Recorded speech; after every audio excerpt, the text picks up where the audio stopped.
Assalamualaikum warahmatullahi wabarakatuh. Alhamdulillah, alhamdulillahirabbil alamin. Assalatu wassalamu ala asrafil anbiya'i wal mursalin wa ala alihi wa sahbihi wa barik wa sallim ajma'in.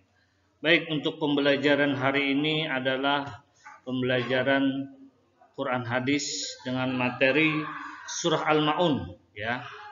Pada halaman 121 atau pelajaran ke-9 ya. Untuk kelas 1. Baik, sebelum Bapak di sini akan menjelaskan tentang surah Al-Maun. Terlebih dulu sebelum nanti Bapak membacakan surah Al-Maunnya.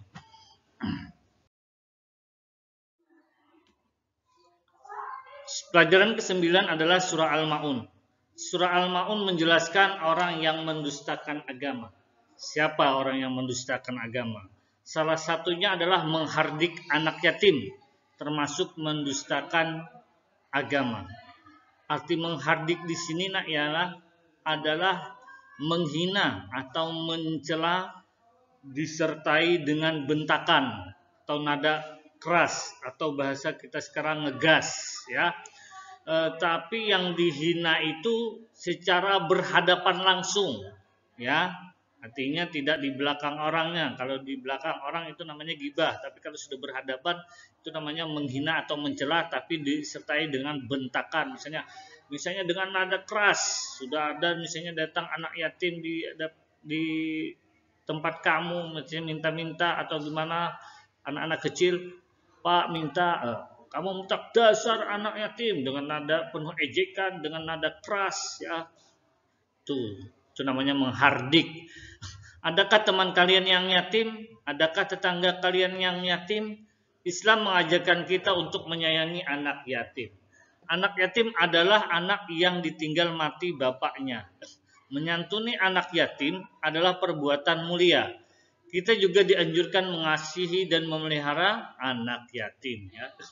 Ya, jadi anak yatim adalah orang yang ditinggal bapaknya. Kalau ditinggal ibunya namanya piatu, tapi kalau dua-duanya yatim piatu ya. Orang yang menyantuni dan memelihara anak yatim akan ditempatkan di surga ya. Baik, selanjutnya.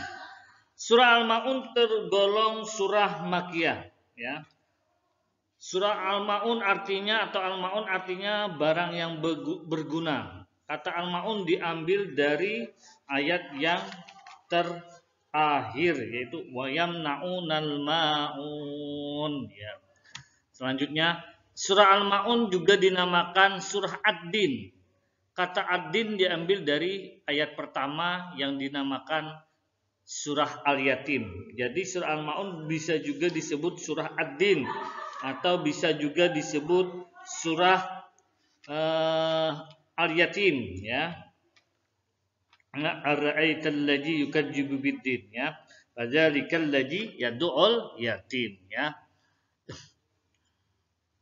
Kata Ad-Din diambil dari ayat pertama atau dinamakan juga surah Al-Yatim. Kata Al-Yatim diambil dari ayat kedua ya. Fadzalikal ladzi yad'ul yatim. Surah Al-Maun adalah surah yang ke-107 dalam Al-Quran. Surah Al-Maun terdiri dari atas 7 ayat.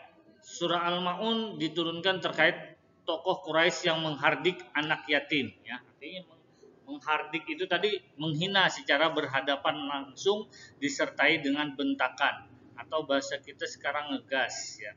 Surah Al-Maun menjelaskan orang-orang yang mendustakan agama. Siapa mereka itu? Ciri-ciri orang yang mendustakan agama adalah menghardik anak yatim, ya, itu namanya menghina tadi secara bentakan. Tidak suka memberi makan orang miskin. Kategori orang miskin di sini ya, orang yang keperluan kehidupan sehari-harinya itu, misalnya hari ini cukup untuk hari ini, besok memikirkan lagi. Nah, itu namanya kategori orang miskin. Kadang-kadang juga pakaiannya cuma 1 atau 2 lembar saja, ya. Bahkan tempatnya pun kadang-kadang rumah pinjaman atau di bawah kolong-kolong jembatan ya. Kalau masih sewa, apalagi atau membarak, tapi masih punya sepeda motor, itu bukan miskin. Itu namanya orang kadang-kadang itu kategori di atas miskin itu orang yang tidak mampu ya. Tapi kalau sudah membarak, punya mobil, punya rumah, nah, itu bukan kategori tidak mampu ya, cuma dia aja yang membarak ya, kategori sedang. Yang ketiga, lalai dalam salat ya. Lalai dalam salat ini artinya tidak mengerjakan salat. Bahkan dikategorikan juga lalai dalam salat itu adalah orang yang salatnya tidak khusyuk, juga termasuk orang yang lalai dalam salat. Ingin dipuji atau ria ya. Ria itu artinya ingin dipuji orang ya. Sesuatu perbuatan selalu kepengen disanjung orang, dilihat orang ya. Bahwa misalnya mau nyumbang, oh saya nyumbang, bahkan pengumuman, nah itu kepengen dilihat orang. Enggan menolong sesama, artinya tidak suka memberikan bantuan atau menolong terhadap sesama makhluk hidup. Selanjutnya lagi yaitu tentang lafal surah Al-Ma'un.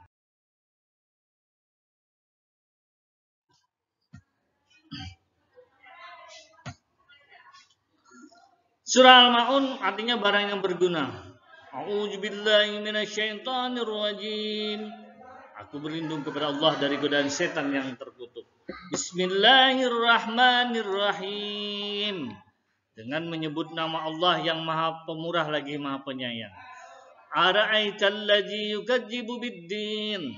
Tahukah kamu orang yang mendustakan agama? Fadzalikal ladzi yad'ul yatim. Itulah orang yang menghardik anak yatim.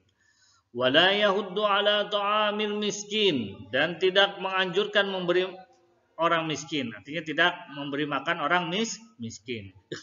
Fawailul lil musallin, maka celakalah bagi orang-orang yang lalai dalam salat ya. Alladzina hum an salatihim sahun ya, yaitu orang-orang yang lalai dari salatnya.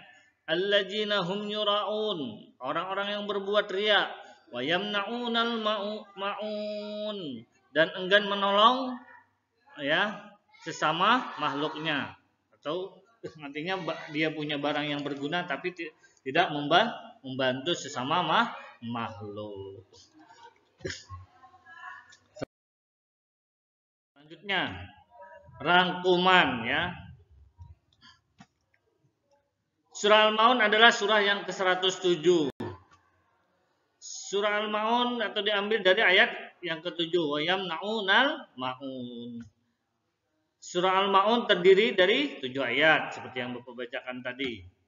Surah Al-Ma'un adalah disebut juga surah Ad-Din atau surah Al-Yatim. Ad-Din diambil dari ayat pertama, Al-Yatim diambil dari ayat kedua. Surah Al-Ma'un termasuk surah Makkiyah. Surah Al-Ma'un berarti barang-barang yang berguna. Kata yukadzibu ya, itu ara'aital ladzi yukadzibu dalam surah Al-Ma'un berarti mendustakan. Itu pada ayat pertama. Surah Al-Ma'un berisi tentang ciri-ciri orang yang mendustakan agama. Siapa orang yang ciri mendustakan agama tadi? Ada 5 ya. Ciri-ciri orang yang mendustakan agama sebagai berikut. 1, orang yang suka menghardik atau membentak anak yatim. 2, orang yang tidak suka memberi makan orang miskin. 3, orang yang lalai dalam salat. 4, orang yang berbuat riya atau senang dipuji orang lain. 5, orang yang tidak suka membantu atau menolong atau enggan memberikan bantuan sesama makhluknya. Baik, terima kasih untuk pembelajaran hari ini. Bapak akhiri dengan kata alhamdulillah, juga Bapak ucapkan assalamualaikum warahmatullahi wabarakatuh.